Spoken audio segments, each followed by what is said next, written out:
Welcome to the ROCM Podcast, presented by ROCM Esports. Hello everyone and welcome to a new ROCM Podcast. I am today again with my co-host, my usual co-host Johnty. Hello. And a different co-host, because the main co-host couldn't be here, Maple, or Kieran. Hello. Hello. And the guest, the streamer, the Krunker streamer, or not, well, he streams mainly Krunker, LimpDizzle. Hello. We're gonna talk about streaming and how he, how he does that, Yeah, it's gonna be fun. So how are you, Limp? I'm doing pretty good today. Can't really complain so far. You just woke up, I heard? Yeah. Yeah, I pretty much just rolled out of bed, threw some clothes on, and started at the PC. Yeah, Morning. there's some time difference. It's 4 p.m. for us. It's 9 a.m. for him.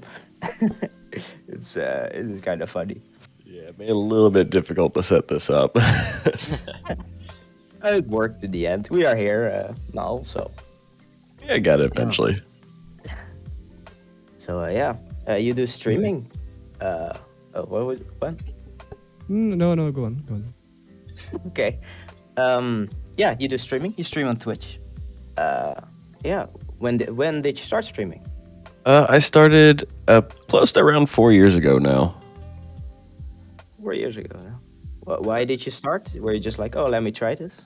I did it originally to kind of help myself out with my social awkwardness. I always had a hard time just actually keeping conversation with people. So I used it as a way to kind of help myself to actually be able to talk to people a little bit better. Oh yeah, I see. I mean that helps. I also streamed for a bit. I don't really stream much now anymore. It also helped like with just keeping a conversation and stuff. So it's good for that.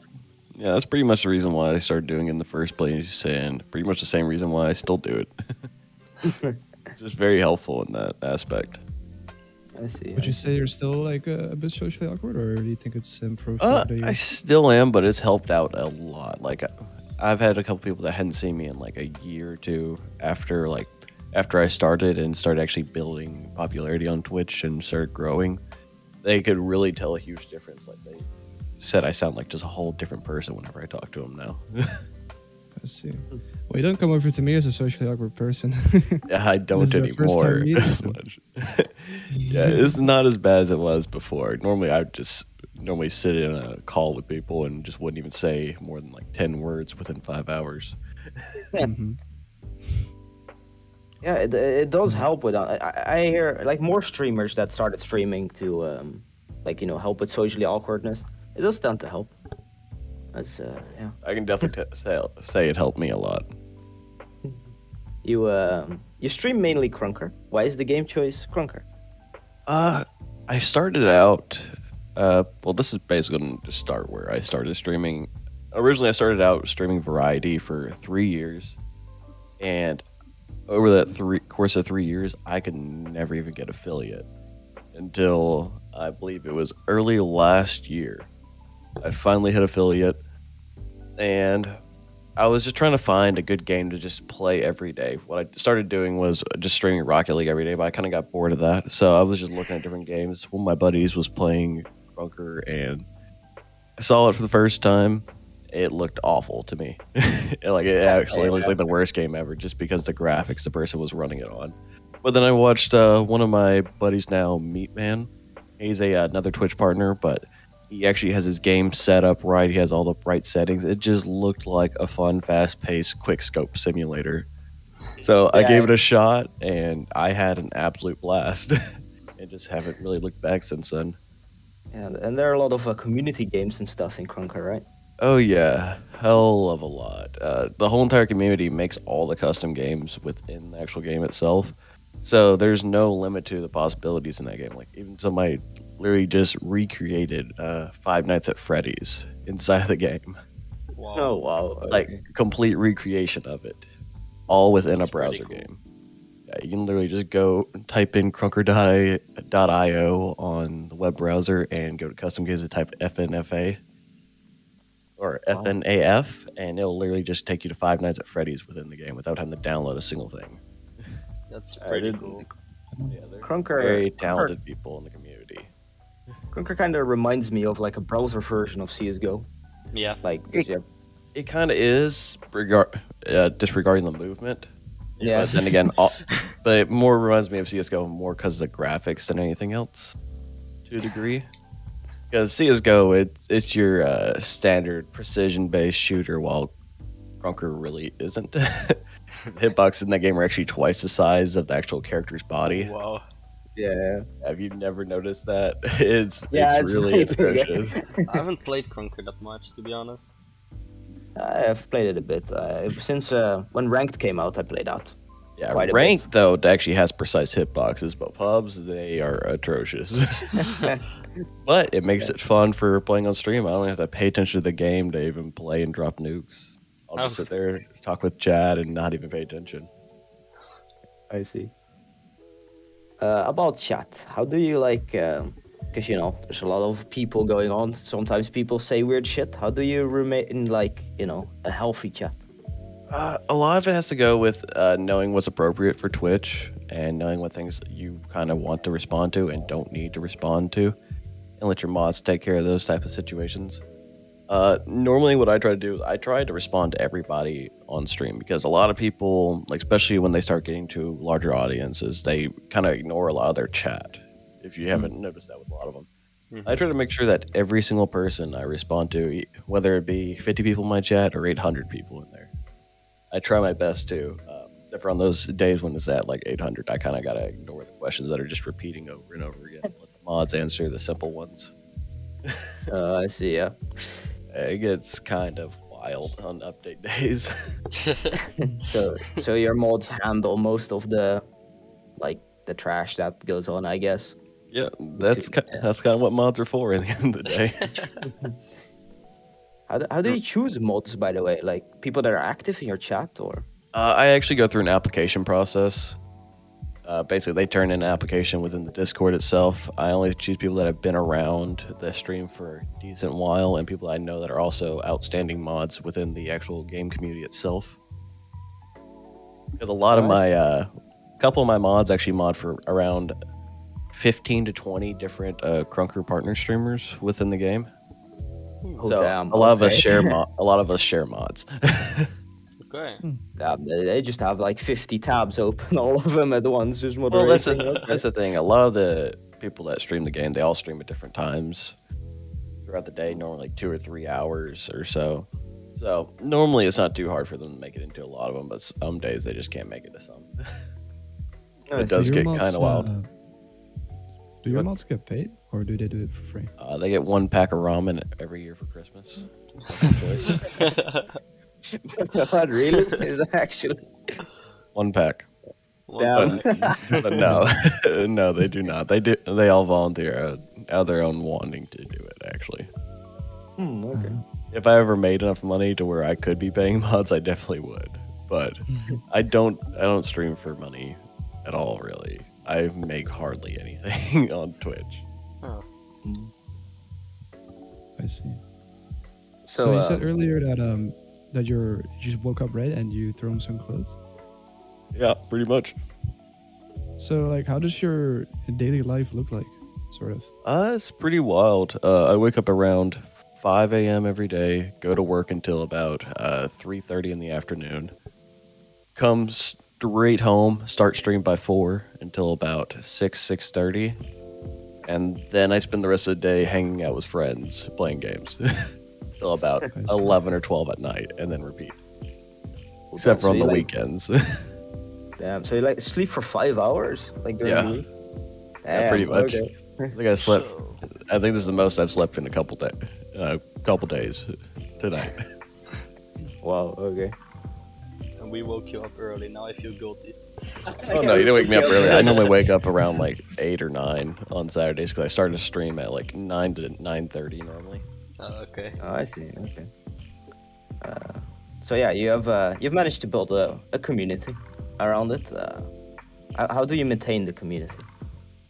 Keeping consistent, having a good stream schedule, making sure to keep talkative with all the people in there. I probably get around like 10 to 15 DMs from different people in my community every day, just asking me random questions and just being sure to actually take the time to actually respond to them. Is one of the biggest things. Because if somebody feels like they're just nothing but a burden to you, like if they just ask you a simple question, why would they still want to just hang around? They feel like they're being a burden upon you. Yeah, I see. Cause you have like usuals, I guess, that people that are in your stream a lot. Yeah, that, and I have a very young audience for the most part. I'd have to say probably about 80% of my audience is below the age of 18.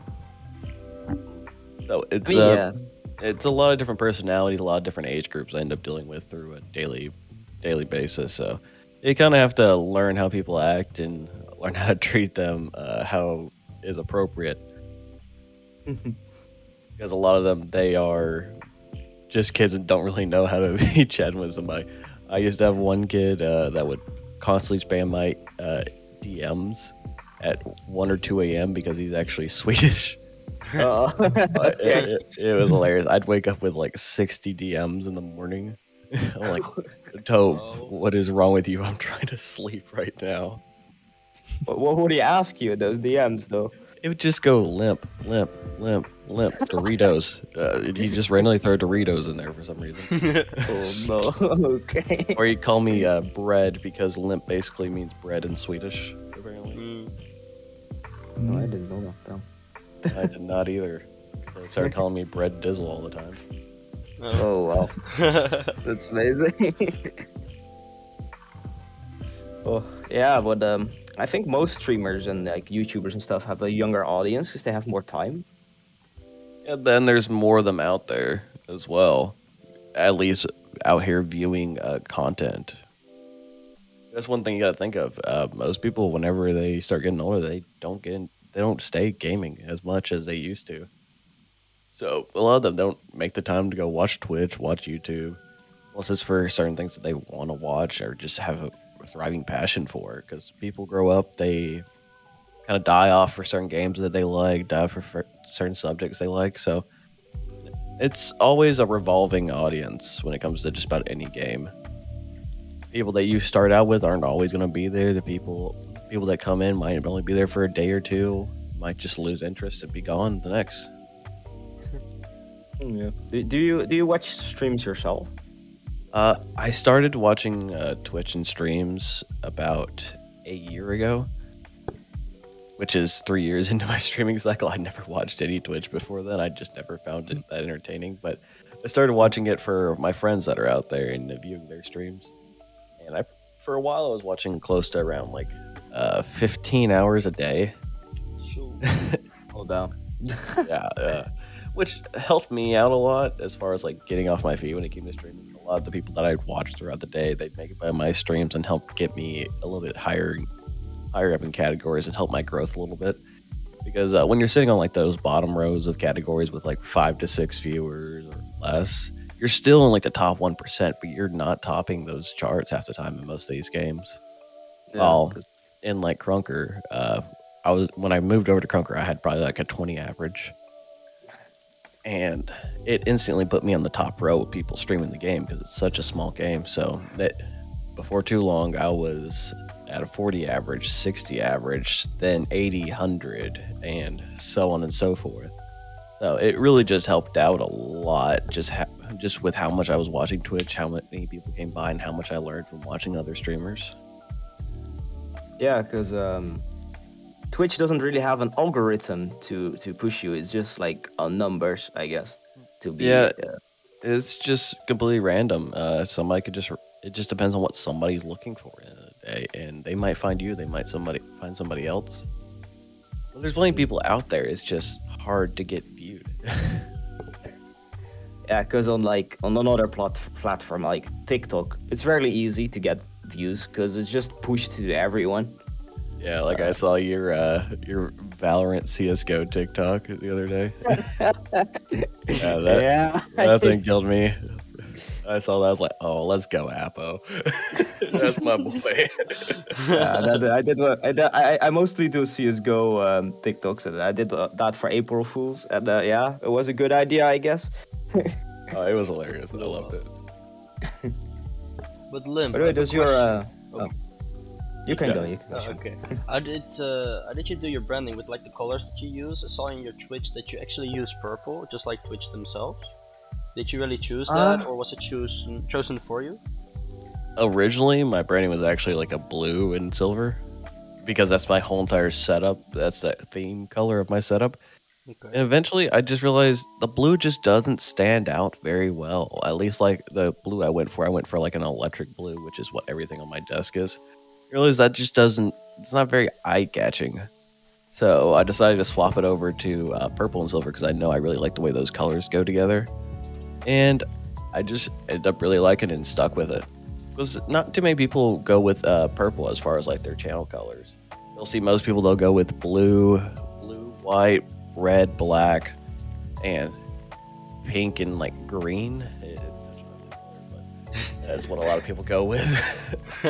But you can probably look down your followers list, like whoever you're following on Twitch. How many people do you see with a purple logo? Yeah, It's a I very mean, small yeah. amount. It makes you stand out a little bit more. It's all about finding something that makes you stand out a little bit more than the next person when it comes down to Twitch. That's Yeah, like I red, said, blue, you only blue. get such a small chance to get somebody to watch your channel. Okay. Right. Pretty smart. Not gonna lie. Oh yeah, and your logo, like the duck. Where did that come from? That I've always had an obsession with ducks since I was little. So I was like, how do I make a duck match my channel? I'll make it purple. Understandable. Just a purple duck. I mean, yeah, it works. It's understandable. Uh, Extra interesting. How did you come up Simply. with the name LimpDizzle? I stole it. You stole it. Yeah, I stole it from my Oh, cousin. okay. It's a funny story. He used to have a fake rapper name back in like middle school or something like that called LimpDizzle, and he was thinking about making a Twitch account. I was like, I'm just gonna go ahead and take this name in case he wants to use that as it. He said, somebody fucking took it. I was like, yeah, that's me. You stole it. Okay. So I just been rocking this one for a while. Insane. Not gonna lie. Yeah, he still just finds it hilarious. Yeah. Oh But wow. and how is the rest of your family like with streaming? Do they know you're streaming, and what do they think of They it? know, but they don't understand it whatsoever. I've tried to explain it, but they don't understand it all. And that's They- your parents, or like the older generations, or even All the of newer? them. All of them. Oh. All of them. Yeah, they just don't understand it at all. Oh. Yeah, I wonder what it's like. Like if I walked up to my grandma and I explained like, hey, I am playing a game, I'm showing others, and yeah, there are 100 people watching me play. Yeah, I don't think she would understand either. Yeah, I explained it to her. She just looked kind of wide-eyed and confused. Yeah, because you could make your whole career out of this. It's like Yeah. I don't think the older generation would get that. Oh no, they don't understand it at all. And the only ones that actually would get it, they are playing or they are streaming themselves, I guess. Yeah. Yeah, you have some old people streams, like old people that stream. Oh. It's kind of funny.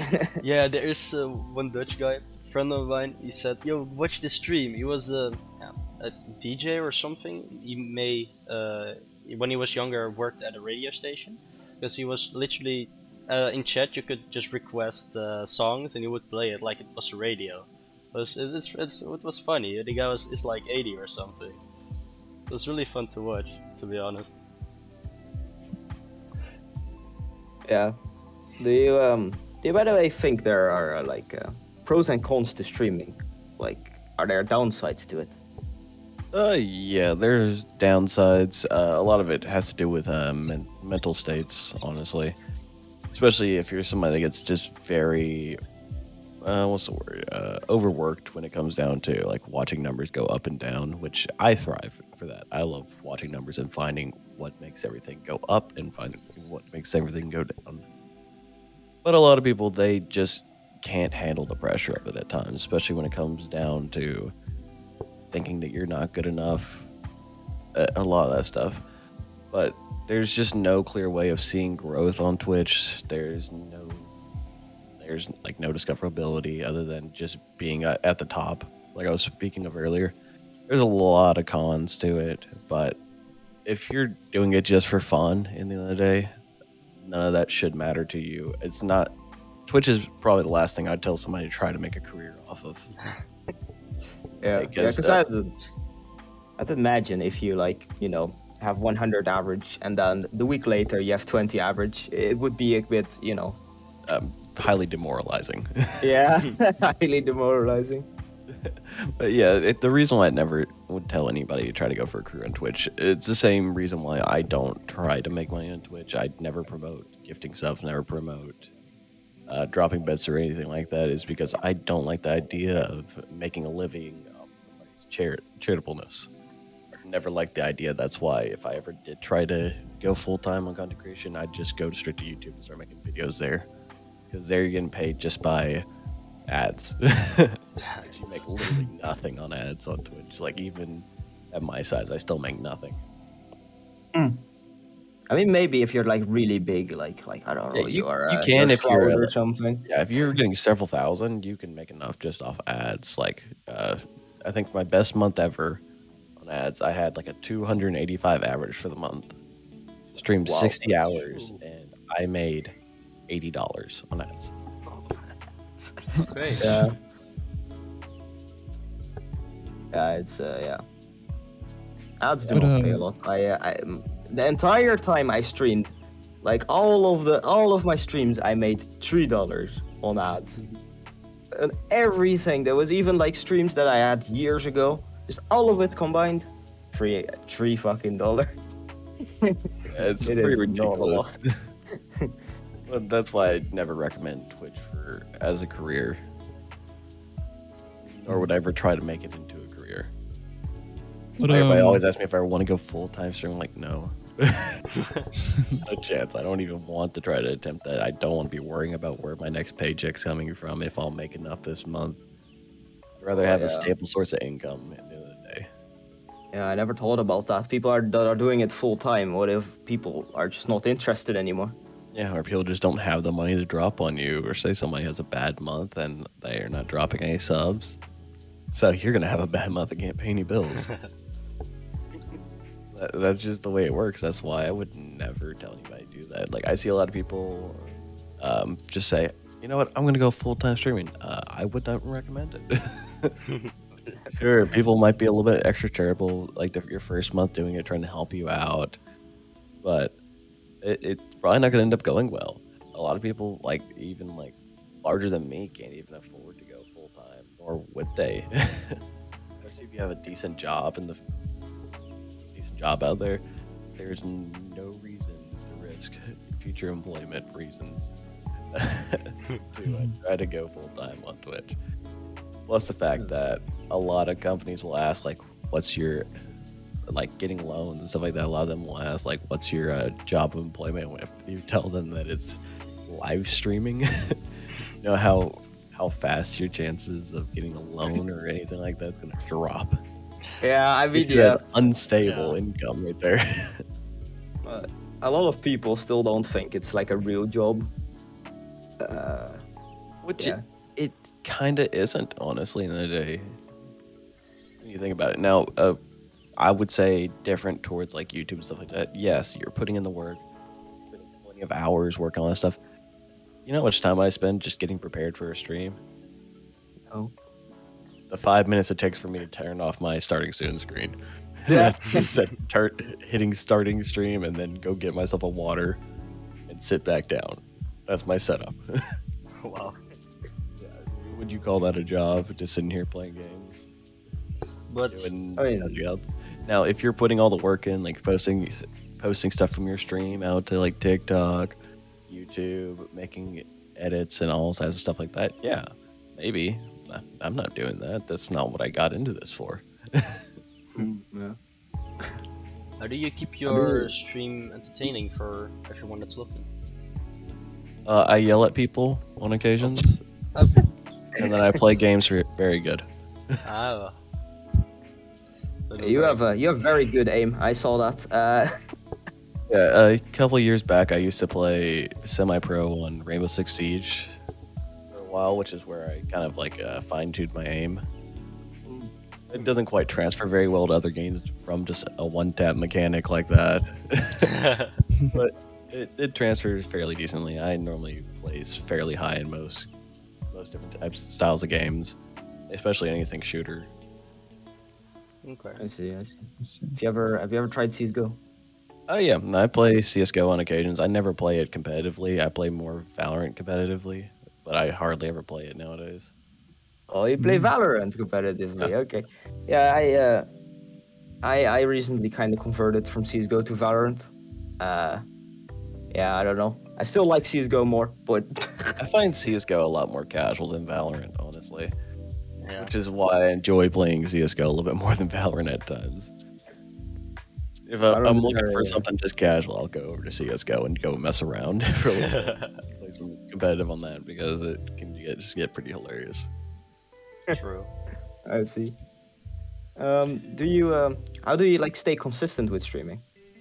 I just make a schedule and I try my best to stick to it as hard as possible. Like when I had the problem with streaming, it's like one day I'm like, yeah, I'm gonna stream, and the other day I'm like, oh, I'm tired and I don't want to, you know. I try my best to try to make sure that I'm always there. If I say that I'm going to be there, I'm going to try my best to be there every time. Now, there are some unforeseeable circumstances where sometimes you can't stream. Like I have not actually streamed other than yesterday in the last almost 2 weeks. But that's because of specific reasons. I was out of town for 1 whole week. I got rear-ended before I left to go out of town, so I've been dealing with all that as well. And I was still dealing with that whenever I got back 2 days ago. Oh yeah, okay, yeah, but that's like, you know, you couldn't do anything about that. Yeah. But like mental stuff mostly was like a problem for me to stay consistent. Just like, I'm tired. Oh no, I'm not gonna stream today, and then it's a week later. You're like, oh, I'm still tired. Yeah, that's why I try to do it whenever I'm still actively doing stuff. Like that's why I always try to do it whenever I get home from work. So I'm still fairly active at the time. I'm not really feeling too tired yet. Sure, I'm worn out from work, but what else am I gonna do anyways when I get home? Probably gonna play video games. So might as well see. stream it. Yeah. Do you have any tips for like beginning streamers? Honestly, don't think too much into it whenever you start out streaming. Make sure to have a schedule. That's literally the biggest thing that helped me. Like I could not even get like an average of 1 viewer for 3 years until I made a schedule.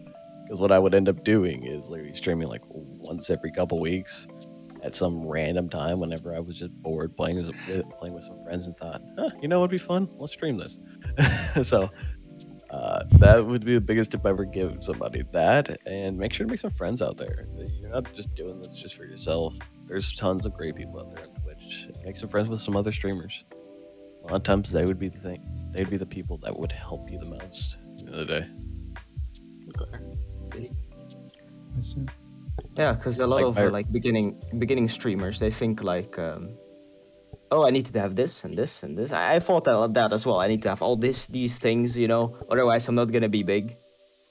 No, that does not matter at all. Literally, look at somebody like Lyric, for example, one of the biggest Twitch streamers out right now. Doesn't even use a face cam. I know this CS:GO streamer that has like on his stream he has like a PSP, like, and his gameplay is on the PSP, and he has like a bunch of memes every. It looks like shit, but he has like, you know, a ton of viewers. It's really just, yeah. Just gotta be entertaining in your own way. Hmm. Just individualize yourself a little bit. Like I was saying a second ago about meeting a lot of people, and they're like, recently that trip I just took, I went to go actually meet a lot of my friends I made on Twitch. Okay. Like Oh, wow. app. You remember Benny from the Yeah. that's where I went to. Went to go visit him. Oh wow. Was that the first time you met him? Yeah. Oh. Yeah, I remember we used to GTA roleplay together. Yeah. With I Benny. figured you knew him, and I think you might have remembered Jason too, right? What is his Twitch name? Jason X Kami. I think so, yeah. He was normally with Benny most of the time, whenever y'all were in roleplay server. Oh, that's cool. Yeah, Neat. I I think we've talked about a lot already over the podcast. Is there anything you still want to say, or is there anything anyone well- still wants to ask? I'm Go good. ahead if y'all have any questions. I don't. Okay, well, I got one more thing just for closing, I guess. Just for anybody that wants to actually start, just try to have the most fun you can with it. You might not ever see viewers. You might actually get big, blow up. Just make sure to have fun. Don't ever think too much into everything. Okay. Yeah, that's a tip for new people. Yeah, of course you can find LimpDizzle in the description. His Twitch. You can go there, drop him a follow, of course. I thank you for joining, Limp. Oh, no worries. It was a pleasure, man. I'll Before finally we get go, it set up. One last question. Yeah. What would you say is the difference between Twitch entertainment and entertainment services like Netflix and Disney Plus? Twitch is all live, so anything could happen. Something might not ever happen. So basically, you just have to make situations happen, especially when you're on Twitch, as far as making something entertaining happen. But like Netflix and any streaming service like that, that's all pre-planned, $1 million worth of money going into every single episode. It's a huge difference. Somebody could be sitting here with like a PS4 and a headset streaming, while these people will be out there with several $1 million worth of actors, cameras, and everything. Yeah, so yeah, huge difference. The production quality will never be the same between those. Plus, with the encoding that has to go through Twitch, you're also losing a lot of your clarity, your visuals. It's just never going to look as good as something like that. Especially, same thing with like YouTube. You can take and post a 1080p video to YouTube and post the same 1080 stream from Twitch onto YouTube. The amount of encoding that has to go through on that, the bitrate loss, it's pretty crazy. I don't know if you ever seen Harris Heller's video where he takes the same video and replays it on Twitch for, I think it's 72 hours, something like that. Over 72 hours, that video literally got unplayable because the amount of encoding that video had to go through. Oh wow. What? Yeah. Yeah. I don't know if you haven't seen it, I recommend looking it up. I haven't seen it. How do I? Can you send me a link after the stream? Yeah, I'm I got curious. you. I'll look it up real quick. Okay. I'll put it in the description as well, just if people want to see that as well. I find it's interesting. All right. But yeah, that's it, I think. Thanks, everyone. Thanks, my co-host. Yes. Thanks, Lim. No And I worries. see everyone later again. Bye-bye. Bye bye. Bye-bye. Thank you for listening to the ROCM podcast. We hope you enjoyed. Check our socials displayed on screen and within the description. Have a nice day. Till next time.